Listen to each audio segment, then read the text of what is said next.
welcome to the Away Day Experience show here on Back of the Net. And that's what it's all about. It's the Away Day Experience. Nothing to do with the football game itself. It's to do with everything but what happens on the pitch. My name's Sam Davis. My name's Tom Jordan. This is Back of the Net. We're an AFC Bournemouth fan channel and we travel to every single Premier League ground, Tom, don't we? We do indeed. And this show is about nothing to do with the game. We talk enough about the game. So this is about everything involved in the Away Day Experience itself, but nothing that happened on the pitch. No, that's right. And I love an away day. I love the Championship, but I do love the Premier League a little bit more because the quality of football's better. But is the quality of stadium better? The view, the concourse. In fact, there's loads of things we talk about. Tom, what do we rank it on? What do we rate it on? Yeah, so we start off, we talk about the pre-match experience, so getting there, what you do beforehand, whether that's, you go into the away pub, you go for a coffee, whatever. Talk about that from our experience. Then the concourse and refreshments with inside the stadium itself.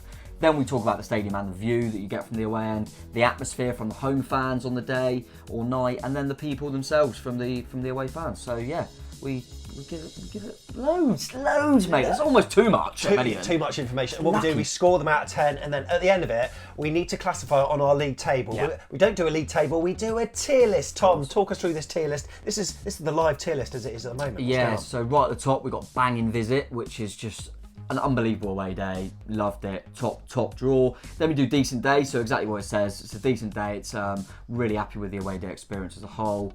Can't Complain in the middle, which is exactly what you expect. No problems. Meh, not the best, whereas a little bit underwhelming, expected better. And then right at the bottom, What a Waste of Petrol is basically you hated it. So yeah, quite self-explanatory. Go through all them, talk about the categories that we did, and then we'll whack you in that tier list somewhere. Yeah, so well done to Newcastle in Banging Visit, West Ham and Brighton there are at the bottom. Will any teams join them? So, who are we doing this week, Tom?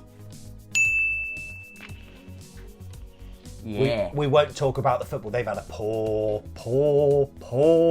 season, but it's nothing about that. Nothing about the football. Nothing about that. We're not going to be laughing. We're just going to be...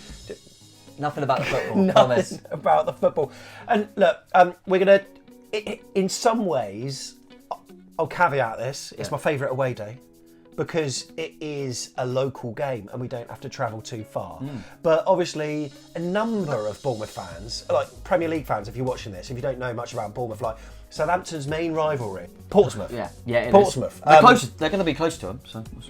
Yeah, but look, their rivalry is historic, and the rivalry with Bournemouth is a relatively new thing because we're starting to play in the same division. I suppose like it's your kind of Newcastle, Sunderland, and then you chuck Middlesbrough. Yeah, in. maybe. Kind of one of them. But for us, we always want to get one over our big brother. So it's one that we certainly look forward to. Well, I certainly do ourselves. And look, pre-match experience when you go up there.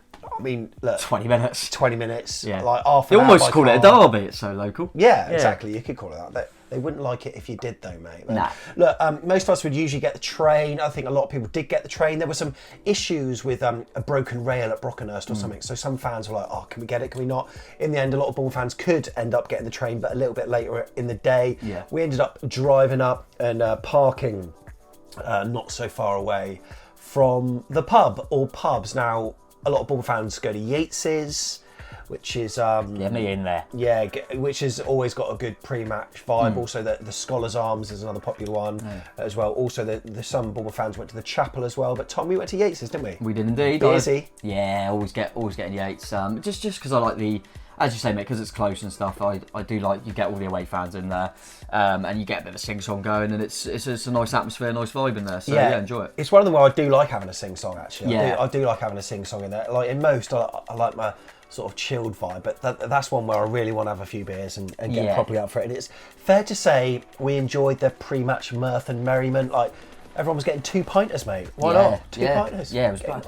Imagine me with a 2-pointer as well. It's hard for me to get my hands around it, but yeah, no, lovely, and I enjoyed it. I do always enjoy it just because, like I say, it gets everyone together and you have a bit of a sing-song. But Yates is, it is what it is. You know what to get from it. Were the prices all right for being a bit expensive? Yeah, a little bit. I think they whack them up a little bit for when we come. But yeah, no, don't blame them, to be fair. And they do always put a fair amount of staff on. And yeah, it's so close. It's so easy.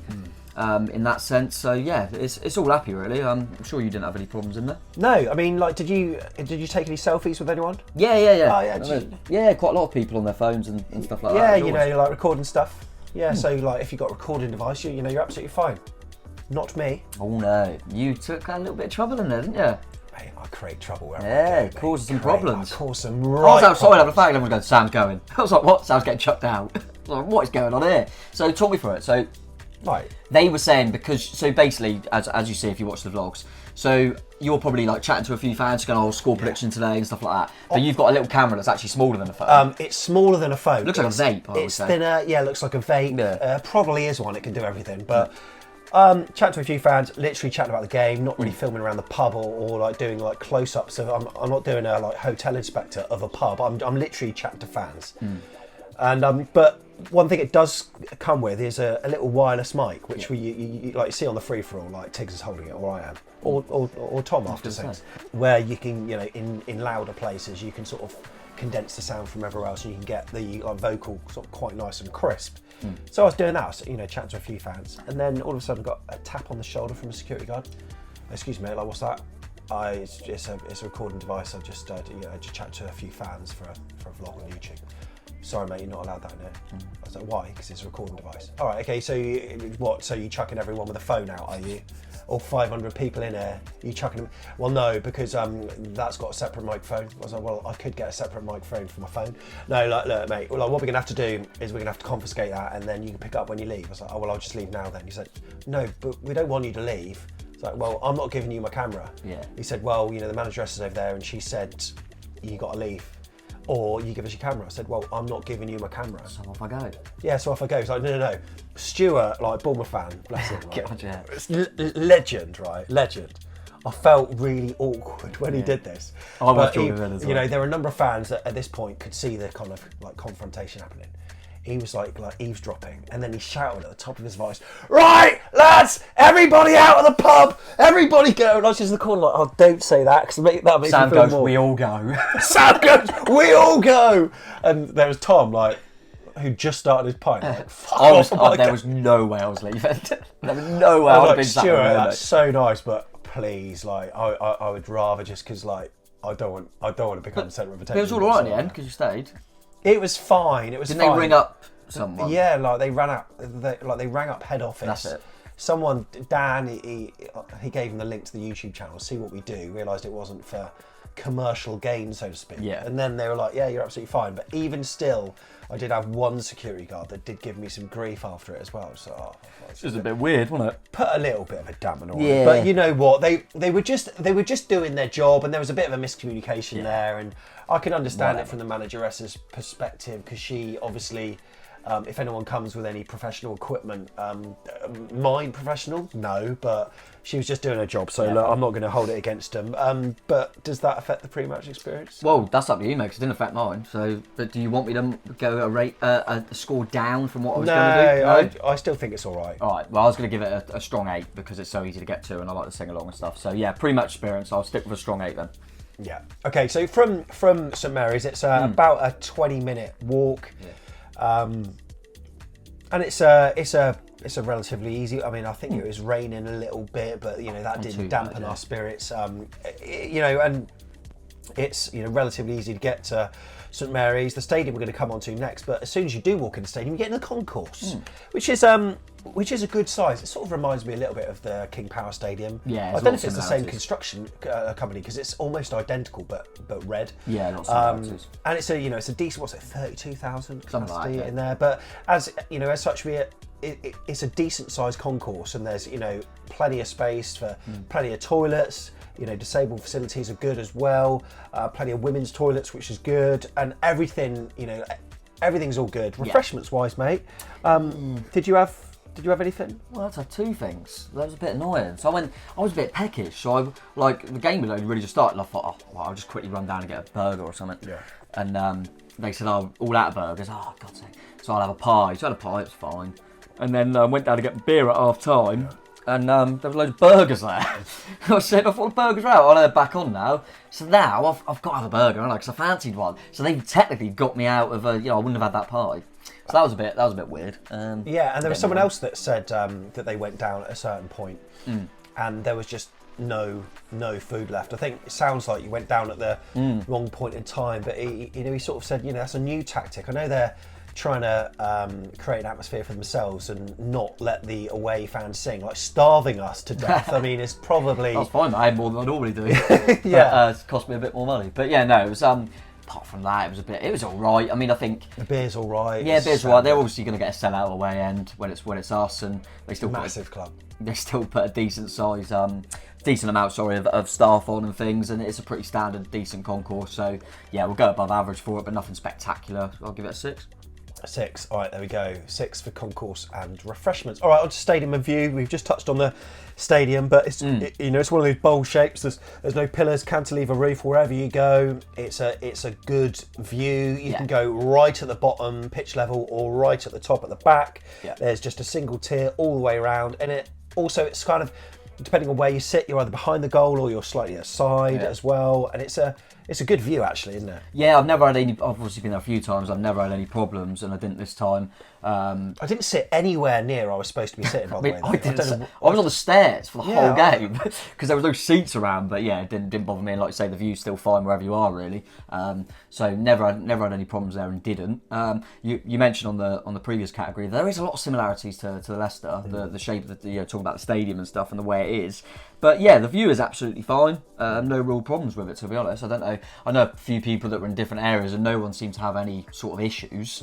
So I'm relatively content with the stadium and view. So I'm happy to just go for a 7 there.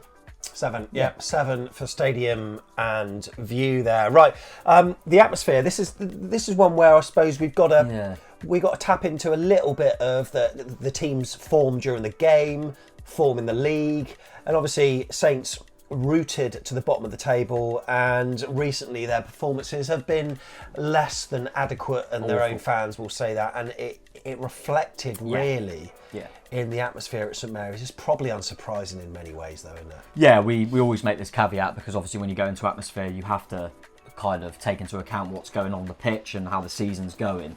It has obviously been a poor one for Southampton, all jokes aside, it obviously has been. And I know there's always this kind of to and fro and banter about rivalry, but I've been to Southampton a lot of times and there is a little bit more to it. There's a bit more needle. There's a more banter, if anything, and they always seem to be quite up for it, I always feel.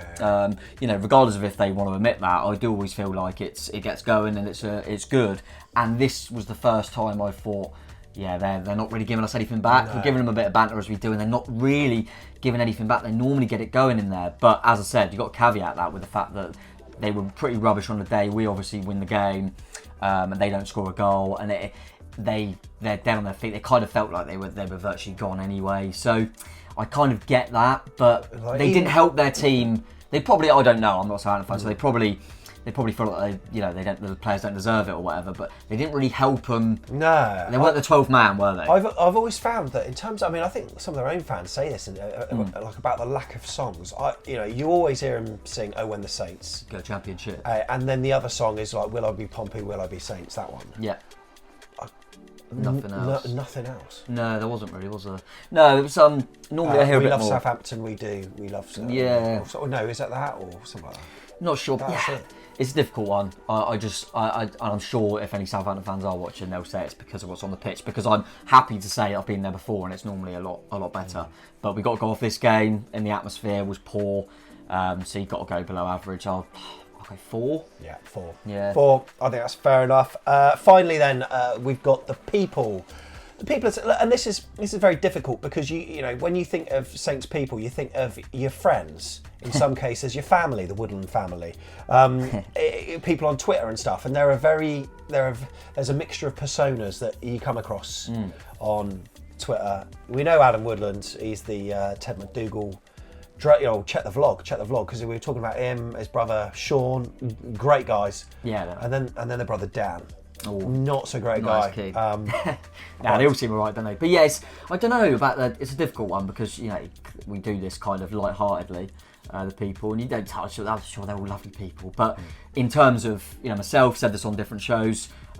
It's the the patronising aspect is annoying. A lot of friends, I say friends, a lot of people I know that are Southampton fans that were born in Bournemouth, live in Bournemouth, get on the same train as me to go and watch Southampton away, even though they're at home. So it's more to do with you putting them in a bracket that that's created in your own head, rather than them being idiots or whatever. Yeah, of course. Yeah, don't know the majority of Southampton fans. Obviously in the stadium, I don't know them, but it's a lot that are from Bournemouth and live in Bournemouth or were born in Bournemouth, and so it's just I find it weird. Speaking to this about Jacob Tanswell when I saw him, and he kind of got my point in the sense that it's probably my age as well. But when I've said this a few times when I was at school and stuff, like everyone was going, well, why are you a Bournemouth fan when you could just travel 20 minutes to go and watch a Premier League club? And I've just never really got that. But yeah, I mean that doesn't describe how they are as people. I'm just being honest that I find them a bit irritating, and I'm quite happy to see them going down. But I don't want to be too harsh on the people. I mean, the ones that I've sort of know through doing the YouTube stuff, like Freddie used to do the ugly side, nice Mike who does match day vlogs and stuff. They're absolutely sound people, and they don't, because they're normal Southampton fans. I don't think they lord it up over us because they just. And a lot of them do sort of, they don't really care, but we want them to care, which is really annoying. But then, that's not their fault. And I think they're absolutely sound people. And in general, I think they're all right. But there is just maybe that rawness, just because there is a rivalry in our. Yeah, and listen, what this whole kind of away day kind of series, if you like, in the Premier League, you expect us to put the lowest people would be Southampton because they're the team we don't like the most, and that's just the way it is. There's no nothing personal in it. Go on then.